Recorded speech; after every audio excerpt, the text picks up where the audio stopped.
Alright, so here we go. Let's go, Bob. This is the last free response, and this one is calculator active. So let's use the calculator as much as we can to help us answer this question. This one is very similar to what will come out on your test. Obviously will not be the same question, will not be the same scenario, but it will be quite similar. And you will be expected to do the same things that you're doing here on that question. So this one is talking about a rodeo performer, okay? And he spins a lasso in a circle perpendicular to the ground. So he's spinning the lasso, right? And it's creating a circle this way, and that would be perpendicular to the ground.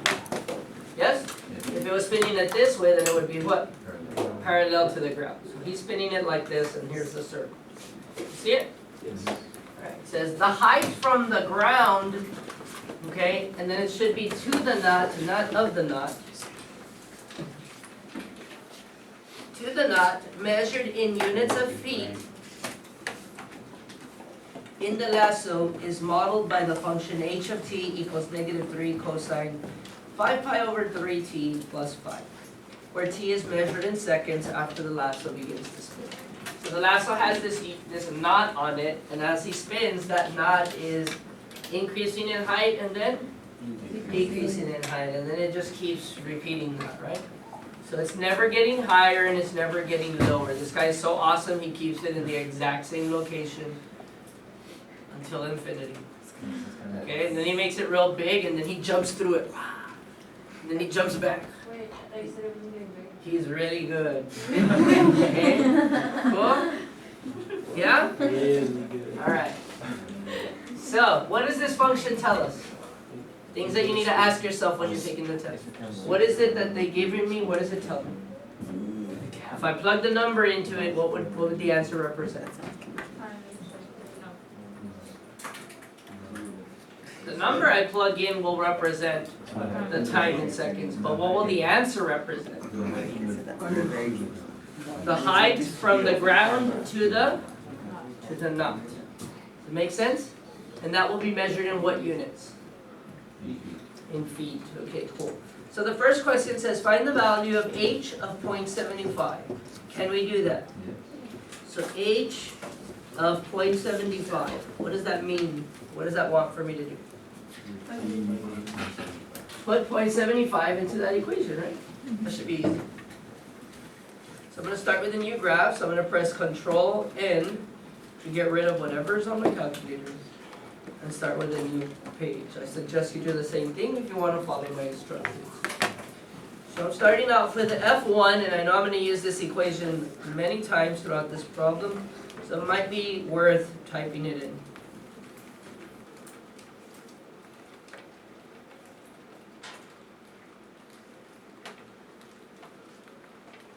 Press graph. So now it's showing you, right? What seems to be the lowest height from the ground to the knot? 2. Why 2? It's not touching the ground, right? So if I'm spinning it, it's at least 2 feet above the ground while I'm spinning at the circle. This guy's probably taller than me because he's a rodeo performer, right? But anyways, okay. So it has some minimum height, and then it has some what? Maximum height, because it's a circle, right? And it's going to stay that same circle. It's going to go the same height every single time. This guy's awesome. Cool? Alright, so if I wanted h of 0.75 and I'm already on the graph page, can I do that here? Well, where'd I go? Menu, trace, graph trace, and now I'm just going to put what? 0.75. So when you do it here, it takes the point. But when you do it with the derivative, it doesn't take the point. It's weird. Okay, just make sure that you put the point, or else it's going to throw you all the way to 75, and it's going to get crazy. Cool? So what do we get when I find h of 0.75? 7.121, and what will be the units? Feet. Always include units at every step of the problem. Oh, sorry. What would this represent? How could I explain the value in the context of the problem?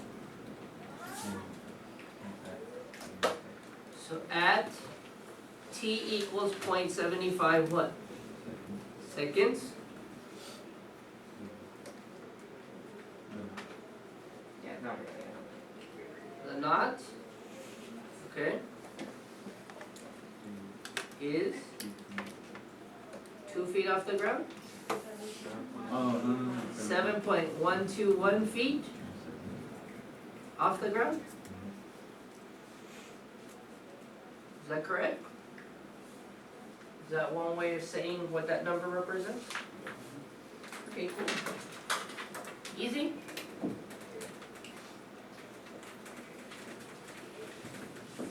Can we move on? Alright, next question. Find the value of h prime of 0.75. So h prime, what is that asking me to find? Derivative, which would be what in this case?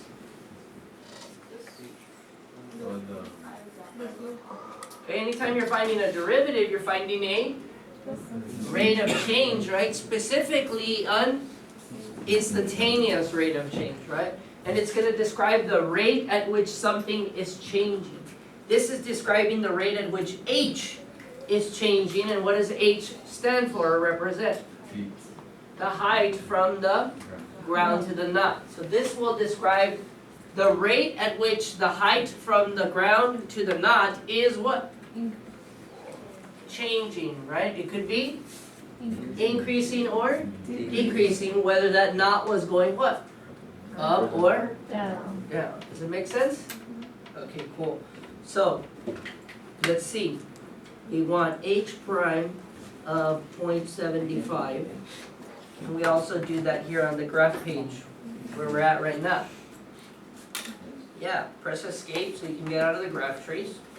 Then we're going to go to menu, and there was a couple of different ways to do it from the graph page. Does any of you remember? 6, analyze graph, good. And 6, dy dx, excellent. Okay, so since I have the original equation there, I'm going to do it like this. And now I'm going to type in 0.75. But look, when I do push point on this one, nothing comes out. Do you see it? Yeah. That's why I said it works on trace, but not on this one. So there's some glitch on the calculator.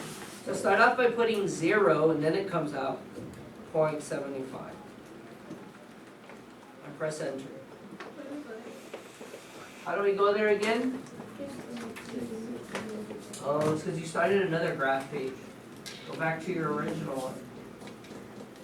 You don't have that one either. You deleted it. Or you didn't do this first one. You did? Oh, there it is.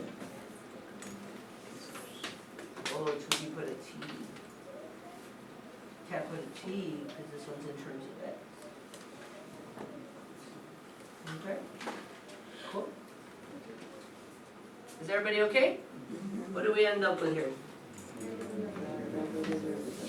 And what would be the units for this rate? Very good, feet per second. Okay, so what is this telling us about the height from the ground to the knot?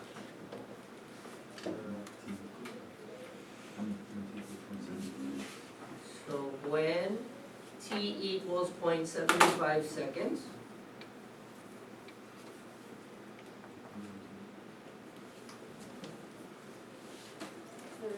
the rate, okay, I'll go with it. No. I don't know where you're going, but okay. The rate Yeah. at which Height is oh wait, then that's just gonna be something. the rate at which the height, well, we started, now we gotta finish. The rate at which the height from the ground to the knot